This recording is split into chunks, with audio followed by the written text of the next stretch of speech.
If you found this podcast, chances are you're a high achiever and you're successful. But now you're stuck and stressed, and you realize that everything you've created hasn't given you the fulfillment and the joy you thought it would. This is where we discuss the keys of high performance mindset and stepping into the next best version of yourself. Welcome to the Positive Persistence Podcast. Welcome back to another episode of the Positive Persistence Podcast, where we bring you stories to inspire you and strategies to help you tap in your potential and become your best self. Today, we are joined by an amazing entrepreneur. He is the CEO of the Pickle Juice company, maker of Pickle Juice, the only scientifically proven beverage to stop muscle cramps. Now, with a background spanning sales, operations, and consumer storytelling, he's helped transform Pickle Juice from a niche remedy into a globally recognized performance product used by elite athletes. Drawing on his experience both on the rugby pitch and in the boardroom, he brings a unique blend of strategic thinking and real-world grit to building breakthrough brands. Filip Keuppens, welcome to the show. Thanks, Ian. It's great to be here. I'll try to live up to that intro. Well, I mean, it shouldn't be hard because that's all you. It's all you. So just a little background for our listeners and viewers. I actually had the pleasure of meeting Filip in Belize probably about 2 years ago by now, I think. And we were on a boat ride and we kind of got to talking and I'm like, wow, this guy is amazing. And then found out that he was a CEO of Pickle Juice. Now, for those of us who may not have heard about Pickle Juice, Filip, can you tell us what the brand is and what it does? Sure. We see our brand more like a hyperfunctional product development company. Pickle Juice is our flagship product. We're starting to develop other products in our lab, but effectively what we're trying to do is prove that you can create organic, natural, food-rated products that make real and acute differences. So our flagship product, Pickle Juice, actually has nothing to do with pickles or pickle brine. We call it that because we developed a proprietary grain of acetic acid that blocks the nerve receptors that cause the signals that cause muscle cramping. So it's the only product in the world that stops cramps, and it does it in about 60 seconds. So we're now exploring vasodilation remedies. We're looking at VO2 max improvement and various other things. We're experimenting with ketones and stuff like that. So the long and the short of it is that we are trying to carve out what we call the hyperfunctional beverage space, creating products that can make a real difference acutely, immediately, and naturally. So is this product, as you're talking, I'm thinking about like all the different applications of this product. Is it currently just focused on athletes and performance, or are you guys branching out into other segments as well? Yeah, athletes are kind of what we call our credibility play, and it's very aspirational, right? On the July 4th this year, for instance, the Texas Rangers were playing the Padres in baseball on ESPN, and the Rangers pitcher started having muscle cramps. So he was drinking our product on the mound on live TV. And ironically, the Padres also had it in their dugout, and the ESPN showed that as well. So what we want to do is create consumer confidence because we're introducing something they've never seen or heard of before. This is a completely different approach. So not only do you have to develop confidence in your product, but you have to develop confidence in the concept and also in who you are as an organization. Because if you're going to make such dramatic claims about a thing that you're giving to people, particularly one that's intended to be ingested, you better be super transparent about what you're doing, and not only about how you behave, but how you're acting, what you're making, how you're making it, and all of those things. So not only do we try to produce revolutionary products, we try to do it in a way that is responsible, transparent, and forward-thinking. Right. Okay. Now, I know that your background spans sales, operations. I know that you are also into rugby, right? And now you're leading a science-backed wellness brand. Now, how does this mix of your background, and I was hoping to kind of unpack your background a little bit, but how does that mix really shape your mindset when you were faced with any early business challenges that you had building this brand, or just really stepping into your own as Filip Keuppens as you went from an adolescent to a young adult to where you find yourself now? It was interesting because I've sort of my history is that I've always been very, very successful with an organization and then immediately sort of find myself on the outside. And this was like with big Fortune 500 type companies. And even in the military, I experienced that to some degree because I always sort of had a different way of viewing things, which was centralized around how we interact with the space around us. And it's looking at it from the perspective of the environment rather than our own needs. And that sort of translated in a way that didn't really resonate with the leadership I was around in many cases because I remember one time I had I'll call him a boss, that said to me, and I was working for a large CPG company, and he said, "There's the right way, the wrong way, and the company's way. You have to do everything the company's way." And I asked him, and not to be snarky, I was being genuine, and I said, "Why wouldn't we want to do it the right way? Why wouldn't we want to pursue the right way?" And this sort of innate curiosity and desire to just do what's right rather than do what is conventional. And I don't have the ability to not speak truth to power. And sometimes that can get misconstrued. So I think early in my career, people might have perceived me to have a problem with authority, although I would argue that it didn't. And in the military, when I was sort of coming up as your standard run of the mill soldier, I was kind of that guy that was sort of a source of frustration, as opposed to my leadership. And then I found myself in like a special warfare type of environment, sort of special services type of stuff. And in that space, it was not resisted. It seemed to work really well. So I think a lot of us who dare to think outside of convention will often receive pushback because it diverts from the norm, and right, wrong, or indifferent, people are resistant to change. And I think that is kind of a recurring theme that I've had to train myself to be more empathetic to the comfort of the status quo to the people that I'm dealing with. I've had to teach myself to kind of be more empathetic to that viewpoint and recognizing the fact that while people inherently want to seek the truth and the most optimized, efficient way to do things and the right way to do things, Hmm. there's a component of risk aversion that many people have to compete with. And Sure. it's not everybody is comfortable being uncomfortable. And I think those of us who competed in sports or found ourselves in high pressure environments in the military, that's a lot more normalized to us than I think what we recognize is the norm. Both of those instances, whether you're in the military or in the business world, corporate situation where you're in those high pressure scenarios and you find yourself up against adversity, what are some of the things that, or maybe some of the habits you have, or some of the frameworks that you use to be able to maximize your own efficiency in those types of situations? To bear, I guess, not to be either paralyzed by the situation, but being able to pull yourself together and move yourself forward through that adversity. A thing that's helped me a lot has been focusing on the what, not the who, and to focus on seeking resolution rather than associating a problem with a person or even allowing that person to believe that they're the problem. The reality is, it doesn't matter what that vessel of delivery of any challenge or problem is.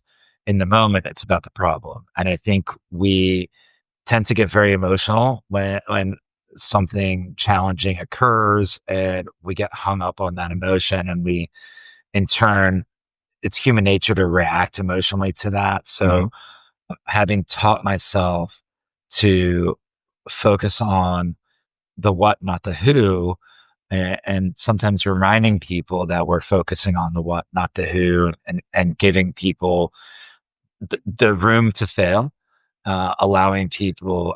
I tell people all the time. I said, look, I don't care if you fail. If you can, if the pathway to that decision tracks and you don't cost the company a bunch of money or create a PR nightmare or make the same mistake over and over, Mm-hmm. it's a great opportunity to learn something. But yeah, you have to genuinely believe that. You have to give people the confidence and the faith to do their job and recognize that the path that people take to get somewhere isn't always going to be the same path you take, but you have to accept the result. Is the result acceptable? And is the pathway acceptable, whether or not it's exactly how you would have done it? So I think I would answer the question by saying removing my emotions and myself from scenarios and looking at the scenario exactly for what it is, like an algorithmic problem rather than an emotional problem. And that is also a lot more difficult to do than one would think. Yeah, yes, absolutely. And because I was going to ask you as a follow-up question to that, how do you, I guess, for lack of a better term, placate your emotions, your nervous system that is firing, that has gotten you emotional about the situation? Maybe you're doubting yourself and you're nervous and you have anxiety. How do you remove that from the situation so you can just focus on the problem itself and solving it?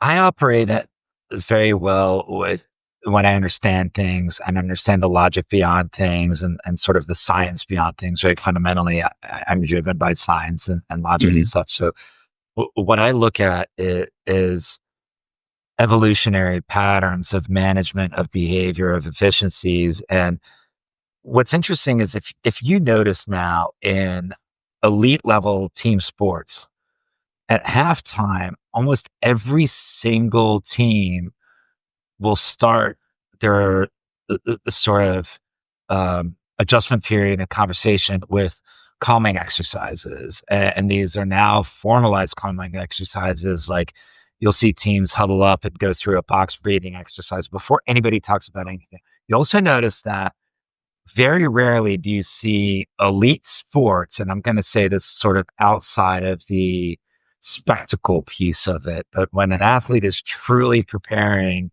to perform at his or her best, it's no longer about hyping a person up. It's actually about calming the mind.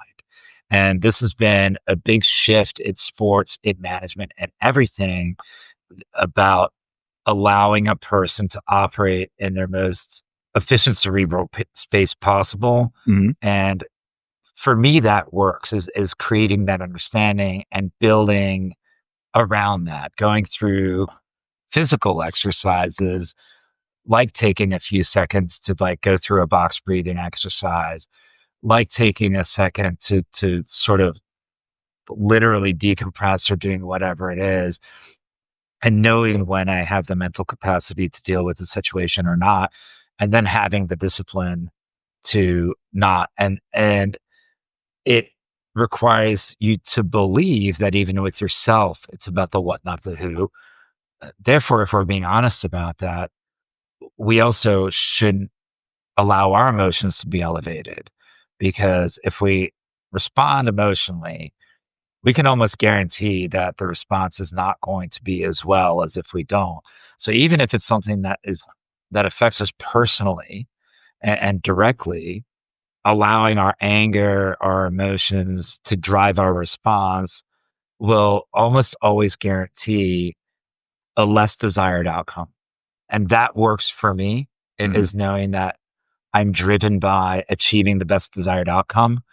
And we're humans; we don't always get it right. But that focus in creating a space that has the highest probability of a positive outcome is the motivating tool that works for me. So it sounds like what you're saying is in order to achieve that that best positive outcome, you're not really making yourself devoid of emotions. You're really regulating your nervous system so you can calm those emotions, get into the quote unquote right headspace so you can make the right decision. Correct. Yeah, exactly. I mean, it's wild too, right? It's again using more sports analogies. When you see an athlete's ego drive his or her decisions is when they fail. Mm. A boxer that diverts from their strategy to go toe to toe with an opponent who wants to go toe to toe with them. This is why people try to like get in your head or do all these things because they know innately that if they can get you off your game, which means respond emotionally, you're going to be at a disadvantage. So if we apply that logic to business and life, the same thing applies. It just presents itself in much more subtle ways. Therefore, we sort of don't even recognize when it's happening. So it's really just applying that, going, okay, what's my desire here? Is it to placate my ego? Well, if that's the case, I need to fix that. I need to fix that need because if I'm trying to placate my ego, I'm not going to achieve the best results. I'm not even going to achieve the best results for my ego because the outcome will be compromised. So if I'm really being driven by self validation or external validation, I'm Mhm. not going to get that because I've achieved a compromised outcome anyway. So it becomes a conflicting interest. So why bother? It's a Yeah, waste of energy. that's interesting because it going back to what you were talking about before in terms of like your comfort zone. I think that most of us we don't want to have a bruised ego, right? So we stay in that comfort zone. So we don't step outside of that as for fear of either failure or fear of not being accepted or fear of being judged. And that keeps us locked in to not achieving our best self. How would you, and I know that, I mean, you already kind of touched on this, but how do you get somebody to believe in themselves? And I don't want to put words into your mouth, but I have to imagine as you were growing this company, you've had your hurdles and your struggles, and you've had to rally your troops. And as a sidebar, quickly, what are some of your main competitors? I know that you're carving out a niche for yourself, but what were some of your main competitors as you were growing Pickle Juice and trying to get it to be more mainstream?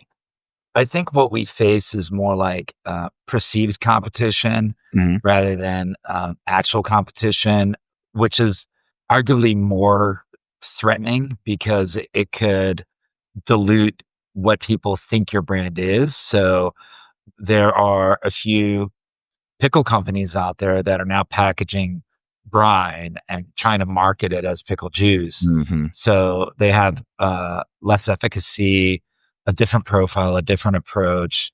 They don't have the clinical trials and testing that we have. And what happens is that somebody may use that product, experience, not experience the results that we claim we can Right. deliver. And then now they're telling their peer group, hey, this stuff doesn't work.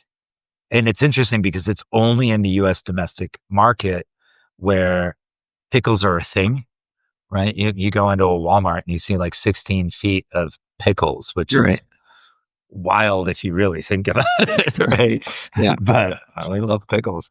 Um, so we spend more time educating the consumer on differentiating it, and Hmm. it's challenging because we want to be honest, accommodating, and transparent, but sometimes you have to protect your brand, and you have to do it Right. by getting lawyers engaged and things like that. And unfortunately, at times you have to meet competition on their terms, and unfortunately, some people don't necessarily operate in a way that reflects the values that we're trying to Mhm. project onto the marketplace. As you're growing and you're running into some of the setbacks, how do you, I guess, get your team in and the right mindset to going to battle every day? Because I imagine this is an uphill climb for you guys as you are growing and continuing to expand. Yeah, it's challenging, and it's something that I'm personally very conscious of trying to push people outside of their comfort zone to achieve what they're capable of achieving, or what I feel they're capable of achieving through holding themselves to a higher standard Mm, without making them feel like I'm riding them or coming down on them. And finding that balance can be really, really challenging. Also finding the balance of identifying somebody that just doesn't want to come along for the ride, and identifying that person early enough, and having a flat and transparent organization it's a great way to operate, but it's also very, very fragile, and requires that all the other leaders within the org hold themselves to the same high standard and hold their teams to the same high standard. mhm, Because if somebody that's not bought in, or somebody that doesn't want to row in the same direction, if you will, isn't identified and removed quickly enough, they can be a real, real negative influence on everything around them. And that analogy of, one bad grape can ruin the batch, and all of those things, and a disruptive individual can disrupt a group is really true. I actually read recently about some study that was conducted at some university in Australia a while back, where a professor was creating these groups and these group assignments, and would deliberately introduce an actor, if you will, in each group, whose role was to be disruptive, but in a different way, like either be apathetic or sarcastic or non-participatory or something like that.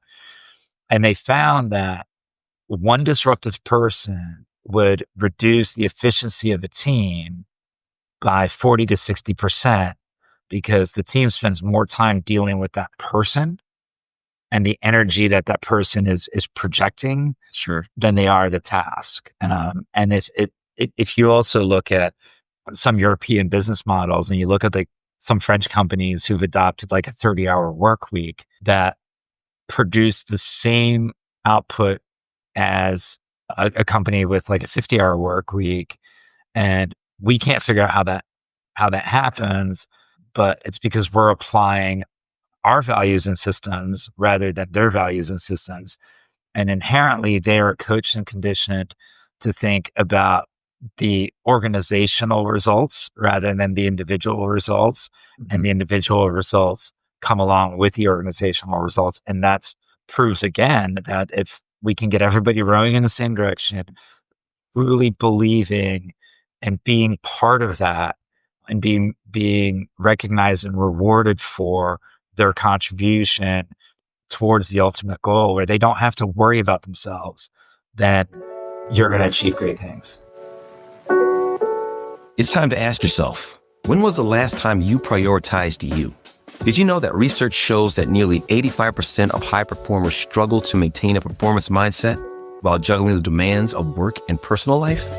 Those who actively prioritize their performance mindset and personal growth are 30% more likely to achieve their goals in business and life.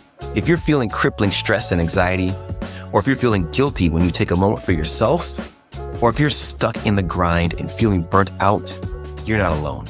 Many of us yearn for more, but struggle with the fear of being judged or feeling selfish. And you want to step into the next best version of yourself.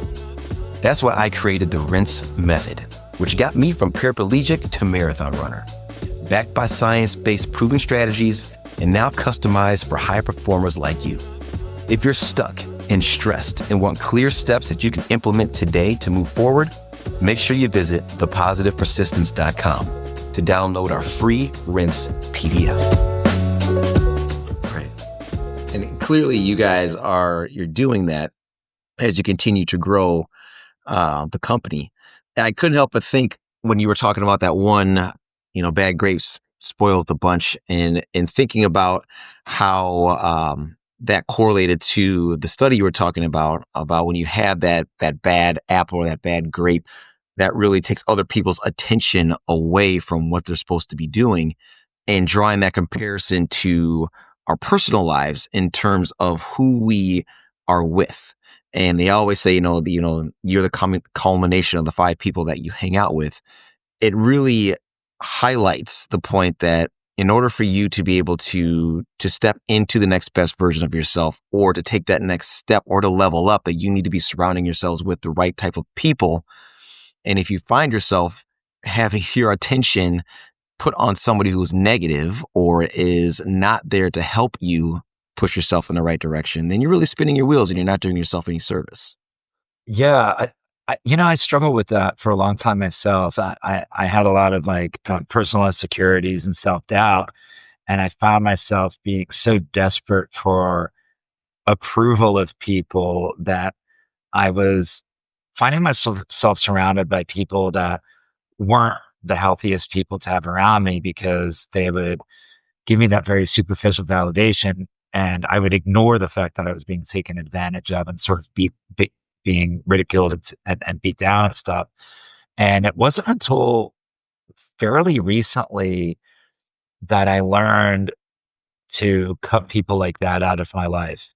And what you're saying is exactly right. It's having the discipline and sort of the self-respect, if you will, to not allow people that are self-serving, narcissistic, or generally toxic Hmm. to be in that circle, and to live in a space where you're giving and receiving equally, Yeah. and also not being that person, right? And things have changed so dramatically since I changed that perspective. And what's interesting too is I find myself behaving in a healthier way. I find myself choosing to do different things socially than I would have otherwise, Hmm. and things that are more rewarding, and whether it be in the moment or in the long term. And it just creates a more joyful existence, frankly. I love that. Yeah. So true. I mean, when you, again, putting yourself in that right mindset or that right situation that's fertile for your growth, then you start to see amazing things happen for you.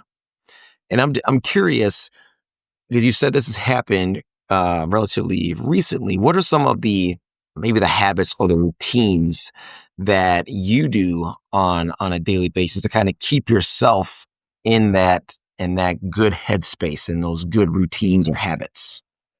I always try to give. I always try to be involved in things outside of work. So I volunteer coach and volunteer administer, and the rugby space. I feel that my ability to give back to the game that gave so much to me is very fulfilling. I also feel like it makes an actual difference. I also believe in learning outside of work. So I'm always trying to like learn new skills and abilities and introduce new passions to people. That just I gain joy out of seeing joy in others. And I also gain joy in like learning new things. I think when we met, I was talking about trying to learn how to sail. I'm still trying to learn how to sail, Yeah. but it's things like that where we can challenge ourselves beyond what we do for a living.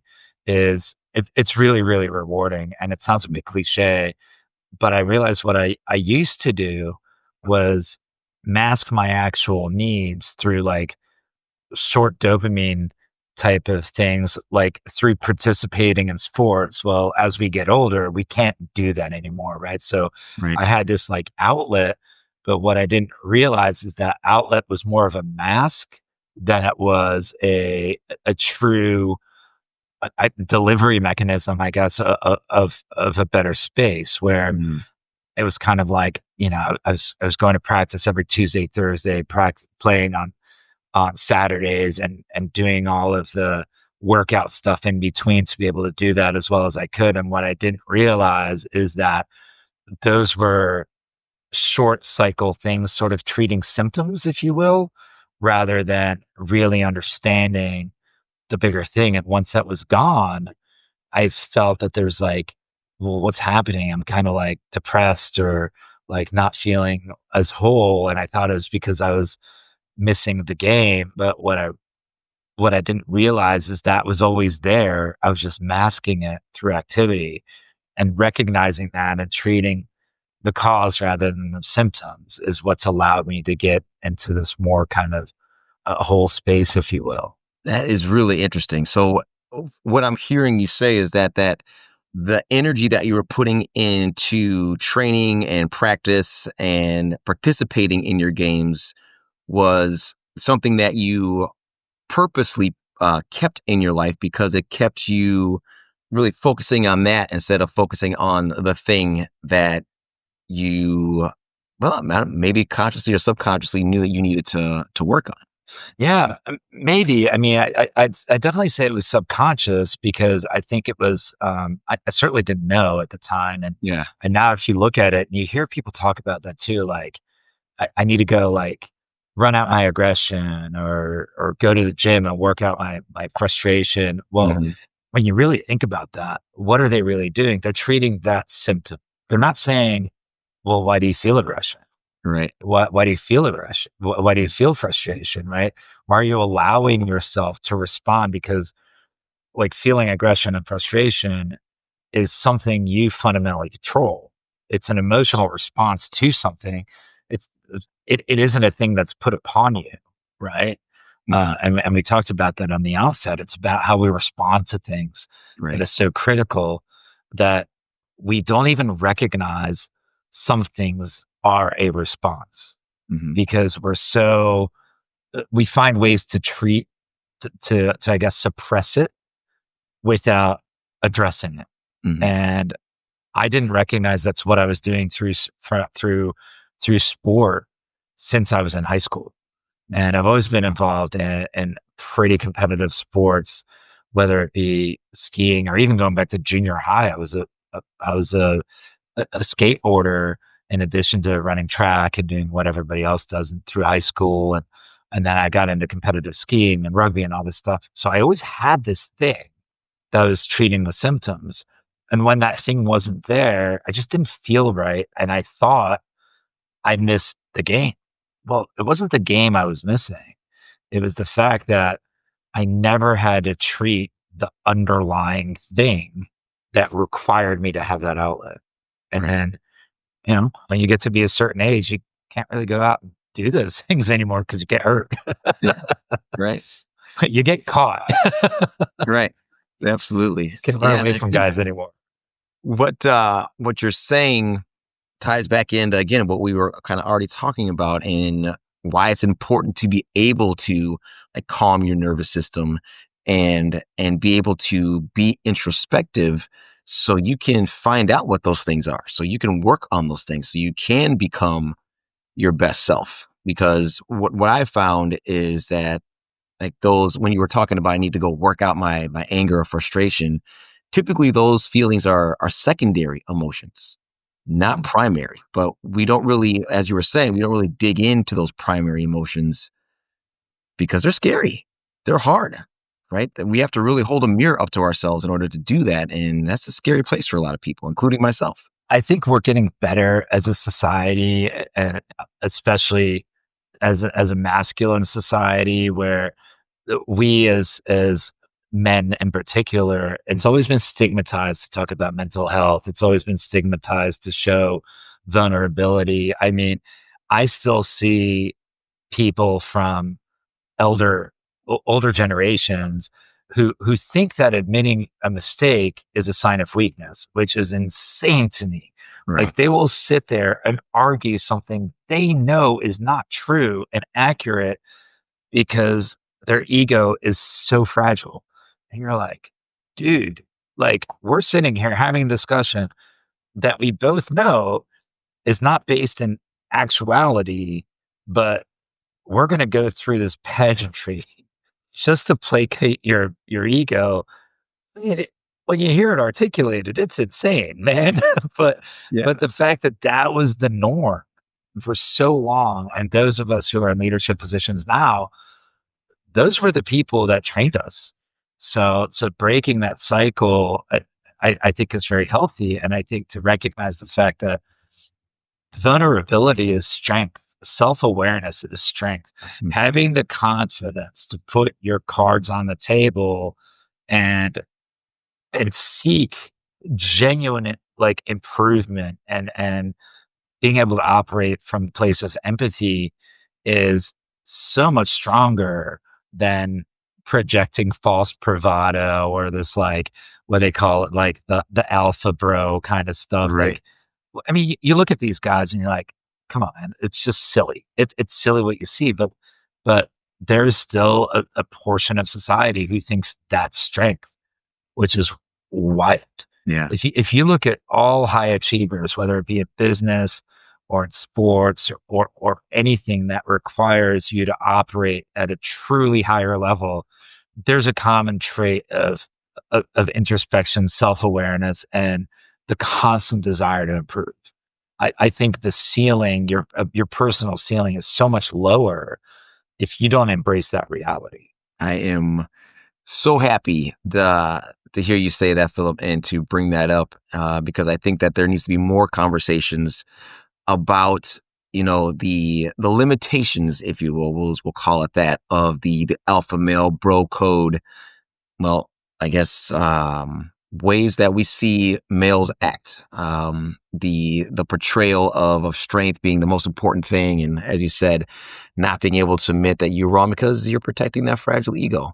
And I think that again, more conversations need to be had about that to let young men, as well as I guess our older generations as well, know that it's okay, that you don't have to pretend or be that alpha dominant male or personality at all times, and to be able to show your vulnerable side. As you said, that is truly strength. One of the things I want to touch on is one of your quotes, and it talks about, push your limits daily. You say that we live in a culture that celebrates comfort, but real fulfillment lives on the edge of challenge. Whether it's physical, mental, or professional, it's time to get uncomfortable on purpose.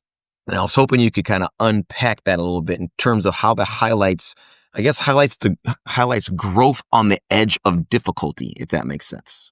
Sure. I mean, and this is fundamentally what I think, and I didn't mean to speak for you, Ian, but what you're trying to help people understand is that you're capable of so much more than you realize, Mm-hmm. but you'll never realize that unless you try, right? And part of Right. that involves creating an environment where you can fail. And one of the things I get to do, which is a lot of fun, is I get to speak at this entrepreneurship course at my alma mater, Rochester Institute of Technology. And one of the things I say is, in order to be a successful entrepreneur, you have to have the willingness and the ability to fail. And I say that because if you don't have the willingness and the ability to fail, you are never going to push yourself to the point where you need to in order to truly succeed. Mm-hmm. And when I say the ability in the professional space, it means a company needs to be funded enough that you don't have other people depending on the success of that thing in the short term, because then you're going to start making decisions that are based on not what's in the best interest of the organization or the thing or the product or whatever. But I think in our personal lives, it revolves back to what you and I were talking about surrounding yourself with people that you can truly trust, that you know are non-judgmental, that are supportive, where it's a cycle of giving and taking amongst the group based on who needs what. So you feel safe, right? And you feel comfortable being uncomfortable so that you can challenge yourself to be emotionally vulnerable, to try to do things that you wouldn't otherwise feel comfortable because you kind of don't know what's going to happen. And that's why I say in my company, like, if you're not failing, you're not trying. I mean, you look at, I don't know why I keep using the sports analogies, but it seems to be that kind of day. But like, if you look at a baseball player that succeeds less than a third of every attempt, that baseball player gets to go to the Hall of Fame. Talk about somebody that's comfortable with failure. When the very best in the world at a thing fail more often than they succeed. So why is it that we expect that we have to be perfect all the time. We don't. Nobody is.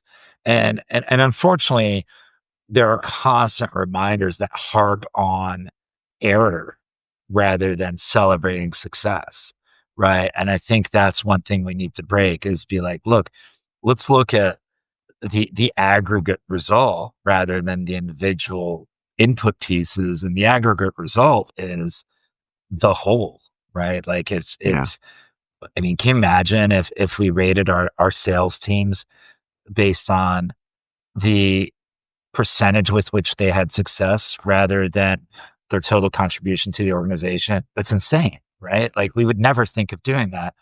But isn't that effectively what we do or what we see people do in our daily lives? Isn't that what we see when we people are so frequent to talk about negative experiences rather than positive experiences? Like the the probability of somebody sharing a negative experience at a restaurant versus an exceptionally positive experience is 10x. Right. It's wild. It's just we're wired to focus on the negative. Well, seems silly to me. Why would you do that? Yeah. You either succeed or you learn, right? Yes, I love that. Yeah, that is a great philosophy, and again, something that we need to be spreading that all over the place because I truly believe that you don't fail if you learn from, and if you're paying attention, you can learn from every situation, whether it is positive or negative. But really important, if you're paying attention to those negative ones, if you learn something, then you really haven't failed because you can take that nugget, that pearl of wisdom, and you can grow from it. For sure. For sure. Well, Philip, I want to thank you so much for taking time out of your busy day to drop some wisdom on us. And I want to also let our listeners and our viewers know where they can find out more about you, where they can find out more about Pickle Juice, because it is a very interesting and unique product. And for those of us that are in the fitness space that are active lives at all, really use something that can cure muscle cramps in 60 seconds. Yeah. Well, thanks for the plug. I appreciate it. Just go to picklepower.com. Anything you might want to know, well, at least you can start there and find it. All the science behind how muscle cramping works and the physiology of muscle cramping. It's all in there. University of Sterling studies done by Thomas Cannon and all of that stuff. And anybody can contact us through there as well. And we're happy to share our story, our vision, our mission, all of it. For someone who's going out to go find it, is it in C stores? Is it in grocery stores? Where can they find it on the shelves? Yeah, it's in the U.S. we're in about 15,000 stores around the country. Everything from your local grocer to Walmart to your sporting goods specialty store. You can go to the bottom of picklepower.com and there's a store locator. And if you can't find it there, shoot us an email or give us a call and we'll let you know where you can find it. Awesome. All right. Well, Philip, again, thank you so much for taking time out of your busy schedule to join us. I know our listeners and viewers can extrapolate a lot of pearls of wisdom from what we talked about in terms of the business world and the sporting world into their own personal life to really step into that next best version of themselves. So again, thank you so much for joining us. And I want to thank all of our listeners and viewers for joining us. As always, as we wrap things up, remember to stay positive, stay persistent, and know that mindset is everything. We'll see you next time. Thank you for tuning in and being part of the Positive Persistence family. We're having a great time creating this content, and we truly hope it inspires you to embrace positivity and persistence in your own journey. If this podcast episode inspired you or entertained you, scroll down, hit those stars, and leave a comment or two. Your 5-star reviews and shares encourage us and help us grow the show. So until next time, stay positive, stay persistent, and remember, mindset is everything.